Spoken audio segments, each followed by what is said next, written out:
பலராமர் ஜெயந்தி. இன்று நாம் கொண்டாடும் பலராமர் ஜெயந்தி பகவான் ஸ்ரீ கிருஷ்ணரின் மூத்த சகோதரனான ஸ்ரீ பலராமரின் அவதார தினமாகும். பலராமர் கிருஷ்ணருடன் மிக விசேஷமான பங்கு வகிக்கிறார். அவர் எப்போதும் கிருஷ்ணருக்கு துணை நின்று பல்வேறு கட்டங்களில் பாலகனான கண்ணனை காத்து வந்தார்.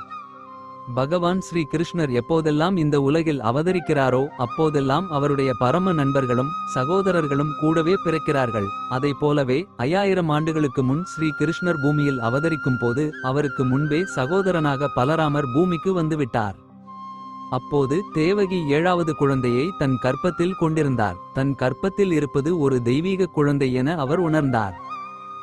அதே சமயம் கம்சனுக்கு தேவகியின் முகத்தில் தெரிந்த ஒளி விசேஷமாக தோன்றியது. 8வது குழந்தை அல்ல, இந்த 7வது குழந்தையே என் உயிருக்கு ஆபத்தாக இருக்கக்கூடும் என்று அவன் சந்தேகித்தான்.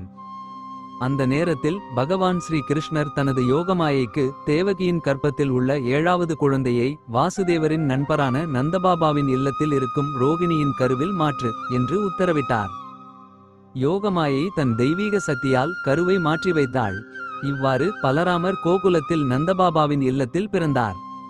பலராமர் நமக்கு ஆன்மீக வலிமையை அளிக்கிறார். அந்த வலிமையால் நாம் கிருஷ்ணரை ஆராதித்து இறுதியில் முக்தி அடைய முடியும். ஆகையால் இந்த பலராமர் ஜெயந்தி நாளில் நாமும் அவரை பிரார்த்திப்போம்.